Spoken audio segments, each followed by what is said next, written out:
Bienvenidos a interbolivia.com. Pastilla informativa. Comparte esta información en tu muro. Haz que todos lo oigan. Antes que mirar las mismas preguntas, Jorge, habría que hacer un repaso muy rápido de lo que ha significado las convocatorias de esto. Y está absolutamente claro ya que tienen mayor capacidad discursiva, apoyados en una potente maquinaria de resonancia de esos discursos, antes que capacidad de convocatoria.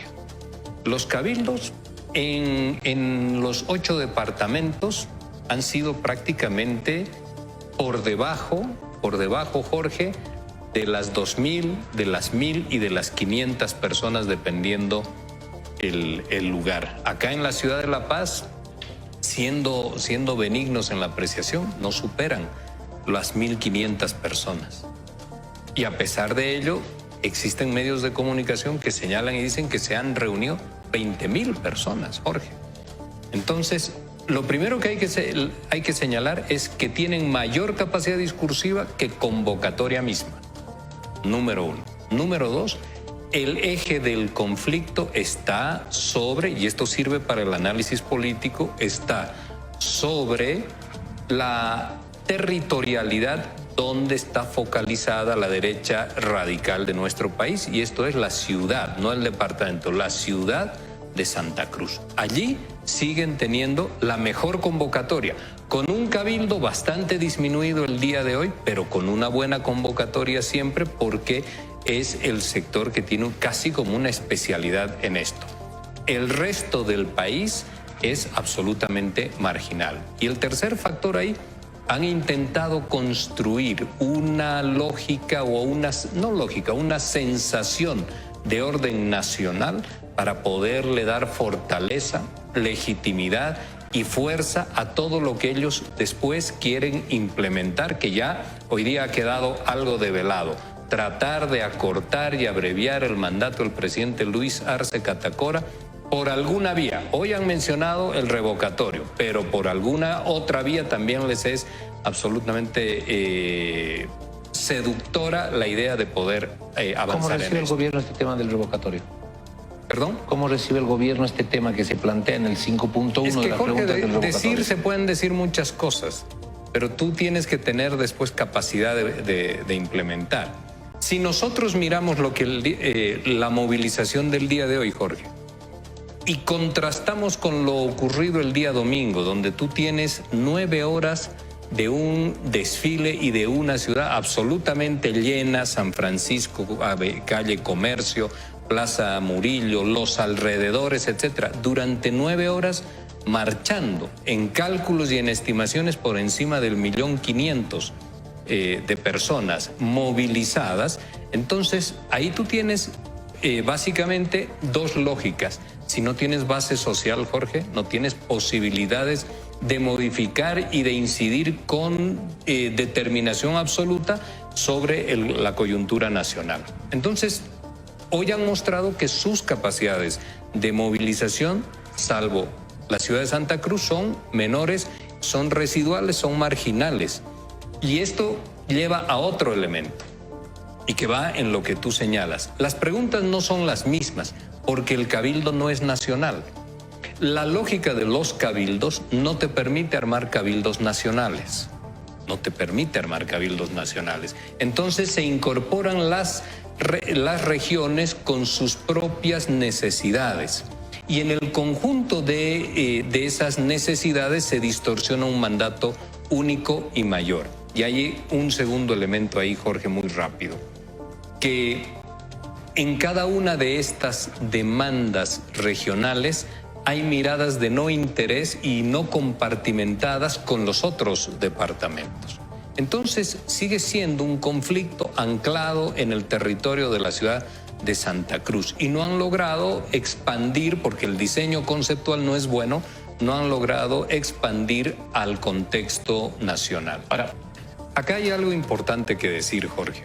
Lo que sucede, y esto hay que mirarlo con mucho detenimiento y ser muy finos para detectarlo, siempre tratan de incorporar un elemento, lo están buscando desde el año 2021, un elemento que pueda generar indignación colectiva para que se constituya en la referencia sobre la cual ellos se puedan movilizar. El 2020 se llamó la Ley de Investigación de Fortunas Ilícitas. El 2021, perdón. El 2022 se llamó Censo. Después se llamó el tema Luis Fernando Camacho y ahora se llama Justicia. Pero como un común hablan de libertad, de democracia y de justicia. Y ahí hay que separar algunas cosas. Primero, la reforma a la justicia, que es una acción y una política que también el gobierno está interesado en llevarla adelante, pero no en los términos en los que ellos están planteando. Ellos hoy día asocian justicia a un marco de impunidad. Entonces han incorporado en los cabildos libertad simple y pura para los presos políticos. Esto también lo han dicho hoy en día. Sí. Y ahí yo te quiero señalar algo, Jorge. 29 de diciembre del pasado año, del 2022, la CIDH publica un comunicado de prensa exhortando a los países que están señalados por tener en sus cárceles presos de conciencia o presos políticos que puedan flexibilizar las normas, que dejen de instrumentalizar la justicia y que puedan conducir hacia la libertad, por lo menos domiciliaria, a toda aquella gente. Y ahí, en ese mismo comunicado de la CIDH, mencionan qué países están en esa situación, pero no figuramos nosotros, Jorge. Bolivia no figura entre los países que tiene presos políticos. Entonces, ¿de qué presos políticos hablan ellos? ¿Cuáles son los presos políticos? Lo que tenemos en Bolivia son gente que está en proceso de investigación con detención preventiva, gente que ha sido procesada y que está en cumplimiento de su sentencia. ¿Por qué motivo? Por violaciones a los derechos humanos, por quebrar el orden institucional en el país. Entonces, si la misma CIDH no nos señala, no nos incorpora dentro de los 3 países a los cuales les dicen que sí, que tienen presos políticos, ¿de qué presos políticos estamos hablando? Que no sea solamente un eje discursivo para poder caminar y presentarse ante el país. En eso también desde el gobierno tenemos la obligación de ser serios, porque en el medio está la estabilidad democrática, en el medio están los derechos. Porque si se pierde la democracia, lo primero que se afectan son las libertades y los derechos, la justicia. En ese sentido, hay que mirar con absoluta seriedad, te decía, este movimiento de inestabilidad política y social que se quiere construir desde el comiteísmo, acompañado de unas pequeñas plataformas como el CONADE acá, que van itinerando para ver en dónde encuentran ellos conflicto para apuntarse, sumarse y también incentivarlo. Entonces hay que observar esto de manera clara. El movimiento social y popular, por su lado, el día domingo también ha dejado absolutamente claro, Jorge, de que la movilización territorial, el ejercicio de soberanía popular sobre el territorio de manera permanente y constante, esa va a ser la forma de defender esta gestión de gobierno, pero sobre todo de defender un proyecto social y popular, el Estado plurinacional. Y yo te quiero decir algo, Jorge, porque cuando ya has dicho termino con esto, por ahí estamos terminando la entrevista y me voy a tener que ir, yo te quiero dejar algo como una reflexión y una interrogante. Cuando estos señores del comiteísmo hablan de la libertad y de la lucha por la democracia, ¿de qué libertad están hablando? ¿De qué concepto de democracia están hablando? Porque nosotros, los bolivianos, los conocemos. La libertad, la democracia y la justicia de Sacaba, la libertad, la democracia y la justicia de Sencata, esa libertad que ha conducido a más de 1000 bolivianos y bolivianas a las cárceles, esa democracia que ha matado en nuestro país, que ha vejado sexualmente a nuestras hermanas mujeres, ese es el concepto que ellos tienen de libertad y de democracia. Nosotros sabemos quiénes son, los hemos visto poner en práctica esta idea de democracia, de justicia y de libertad que ellos tienen. A eso quieren retornar. Estos son los luchadores de la libertad y de la democracia. Y con esto termino, Jorge. Durante el gobierno de facto de la señora Áñez, tú que estás en los medios de comunicación, has sido testigo de un juicio que se haya podido ventilar de manera amplia, transparente, pública, como el caso de la señora Áñez, o una defensa pública como el caso del señor Camacho, con abogados transmitiéndose por los medios de comunicación? Uno solo, Jorge, tú lo has podido presenciar, no existió.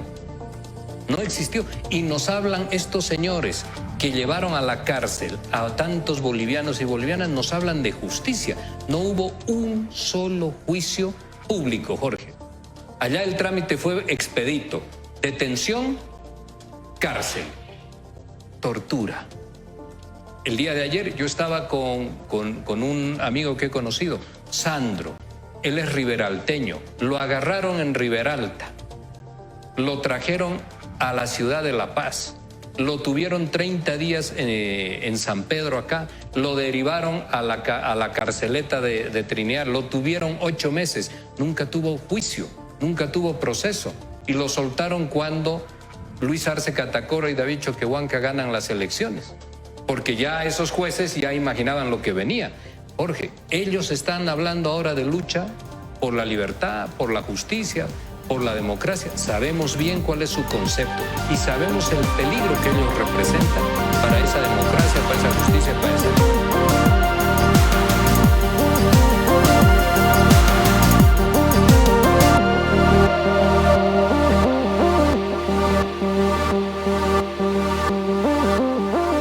Esto ha sido todo por hoy. Espero que te haya gustado. Compártelo y deja tu comentario. Te recomiendo estos vídeos.